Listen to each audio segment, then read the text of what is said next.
Perkenalkan, nama saya Dina Rahma Aulia, saya dari Kimia 2A dengan NIM 2504080013. Di sini saya akan menerangkan yang pertama, yaitu dari soal pretest yang pertama, yaitu metode Kalkbrenner-Fitzgerald, yaitu merupakan metode yang digunakan untuk identifikasi alkaloid berdasarkan sifat khas alkaloid, yaitu bersifat basa atau alkali karena mengandung atom nitrogen.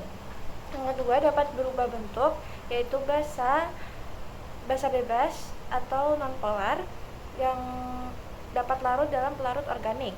Yang kedua yaitu garam bersifat polar yang larut dalam pelarut air atau asam. Pada uji ini reagen yang digunakan yaitu kloroform dengan struktur CHCl3 yang merupakan pelarut nonpolar yang melarutkan alkaloid dalam bentuk basa bebas. Yang kedua, kloroform amoniak yang memiliki struktur yaitu NH3 yang bersifat basa yang mengubah alkaloid dari bentuk garam menjadi basa bebas. Berikutnya yaitu reagen H2SO4 ya 2N yang merupakan asam kuat yang mengubah alkaloid dari basa bebas menjadi garam. Skema perpindahan alkaloid yaitu sebagai berikut. Di dalam skema ini yang pertama dalam suasana basa yaitu dengan NH3 terbentuknya RNH2 yang merupakan basa yang larut dalam kloroform. Yang kedua, dalam suasana asam menggunakan H2SO4 terbentuk RNH3+ yang merupakan garam yang larut dalam air. Uji identifikasi alkaloid ini ada dua, yaitu uji Mayer menggunakan reagen kalium merkuri iodida yang hasil positif apabila terbentuk endapan putih atau krem. Reaksinya alkaloid atau basa bereaksi dengan ion kompleks menjadi garam kompleks tidak larut. Yang kedua, uji drag and drop, yaitu reagen yang digunakan kalium bismut iodida dengan hasil positif terbentuknya endapan jingga atau oranye. Bukti keberadaan alkaloid pada uji ini yaitu mempunyai atom nitrogen berpasangan dengan elektron bebas, berinteraksi dengan ion logam berat yaitu Hg2+ pada Mayer dan juga ion Bi3+ pada drag and drop. Terbentuknya senyawa kompleks yang tidak dapat larut atau disebut juga endapan. Berikutnya yang kedua yaitu uji Lieberman-Barkhout, yaitu uji yang digunakan untuk identifikasi steroid dan terpenoid. Kemampuan uji ini yaitu kemampuan senyawa mengalami oksidasi dan membentuk kation terkonjugasi. Yang kedua, terjadi perubahan warna khas karena terbentuk ikatan rangkap terkonjugasi atau chromophorin.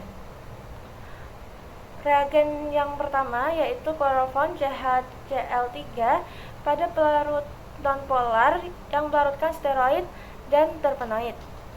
Yang kedua yaitu anhidrida asam asetat dengan struktur CH3CO2 kali O sebagai agen asetilasi yang membantu dehidrasi atau penarikan air. H2SO4 pekat yaitu sebagai asam kuat dan juga oksidator yang mengoksidasi senyawa membentuk karbokation terkonjugasi yang menghasilkan warna yang khas. Skema perubahan kimia atau reaksi kompleks yang disederhanakan pada reaksi ini yaitu sebagai berikut. Yang pertama, dehidrasi aktivasi yang membentuk teraktivasinya lebih reaktif. Yang kedua, proton H2SO4 yang membentuk karbokation. Yang ketiga, pembentukan sistem terkonjugasi karbokation tadi, sistem ikatan rangkap terkonjugasi polyena yang dapat menyerap cahaya atau muncul warna.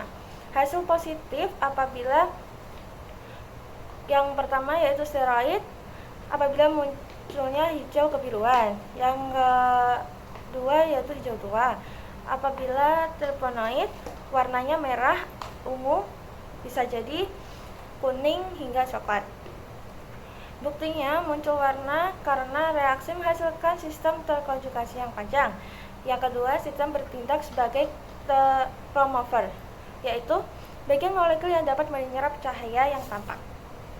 Berikutnya yaitu uji flavonoid. atau uji Shinoda yang digunakan mendeteksi flavonoid berdasarkan kemampuan flavonoid mengalami reduksi oleh logam Mg dalam suasana asam. Dan yang kedua, terbentuk senyawa merah atau merah muda akibat dari perubahan struktur. Reagennya yaitu serbuk Mg yang mereduksi mengubah struktur flavonoid menjadi bentuk lebih terkonjugasi. Yang kedua yaitu HCl pekat yang menyediakan suasana asam yang membantu reaksi reduksi Mg dan membentuk garam flavilium. Skema reaksi sederhananya yaitu reduksi Mg bentuk tereduksi menjadi bentuk tereduksi. Yang kedua, protonasi oleh HCl yang membentuk kation flavilium. Yang ketiga, pembentukan senyawa berwarna dari kation flavilium menjadi sistem terkonjugasi lalu menyerap cahaya yang tampak. Hasil positif apabila terbentuk warna merah muda, merah, dan bisa jadi jingga. Dikarenakan terbentuknya kation flavilium di mana kation ini mempunyai sistem ikatan rangkap terkonjugasi panjang yang bertindak sebagai kromofor. Buktinya yaitu struktur flavonoid unik, yaitu adanya gugus karbonil dan juga cincin aromatik. Yang kedua, hanya senyawa dengan struktur seperti ini yang dapat direduksi oleh Mg dan juga membentuk kation flavilium. Berikutnya yaitu uji fenolik menggunakan FeCl3 dan juga saponin menggunakan busa.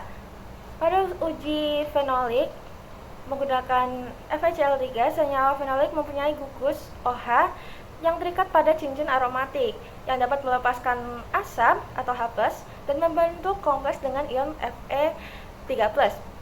Skema reaksinya yaitu sebagai berikut, yang dapat terbentuknya kompleks dari fenolat. Hasil positif apabila muncul warna biru tua, ungu, hijau, terkadang hitam. Buktinya, ion Fe3+ berikatan dengan oksigen fenolat membentuk kompleks koordinasi punya sistem elektron penyerap cahaya tampak. Semakin kuat warna, semakin banyak juga gugus fenoliknya. Uji saponi atau uji busa bersifat amfifilik, bisa polar atau non-polar. Yang kedua mirip surfaktan yaitu sabun alami. Skemanya yaitu skema interaksi yaitu sebagai berikut: saponin yang ditambah dengan air lalu dikocok membentuk misel lalu menjadi busa stabil. Saponin ini menurunkan tekanan permukaan air. Hasil positif apabila busa stabil dengan ukuran busa lebih dari 1-2 cm. Yang kedua bertahan beberapa menit. Buktinya bekerja seperti deterjen yang mengelilingi udara membentuk gelembung. Struktur amfifik memungkinkan stabilitas busa dengan hasil apabila busanya cepat hilang itu artinya negatif dan jika tahan lama artinya positif. Dan yang terakhir di sini ada analisis hasil uji fitokimia. Yang pertama yaitu uji alkaloid dengan hasil Mayer, kabut atau endapan putih. Yang kedua dragon drop, endapan jingga merah.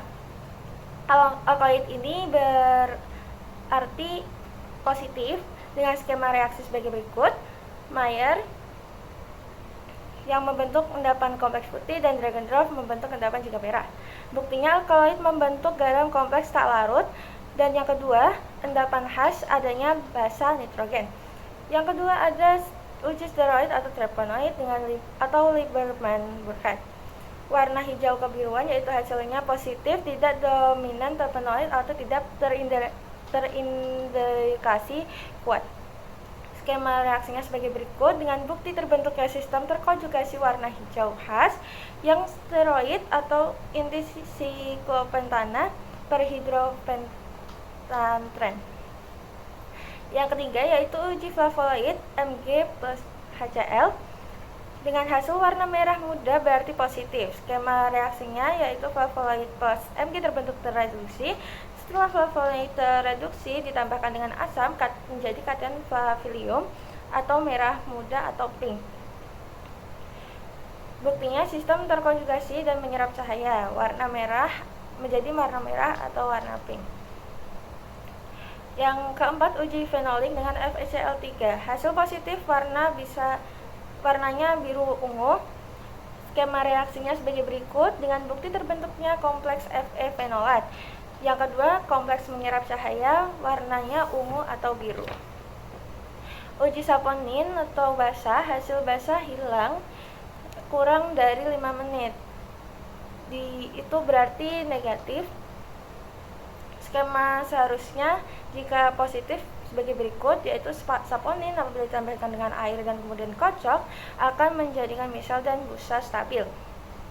Buktinya yaitu bersifat surfaktan apabila busanya stabil, dan juga busa cepat hilang, itu artinya negatif.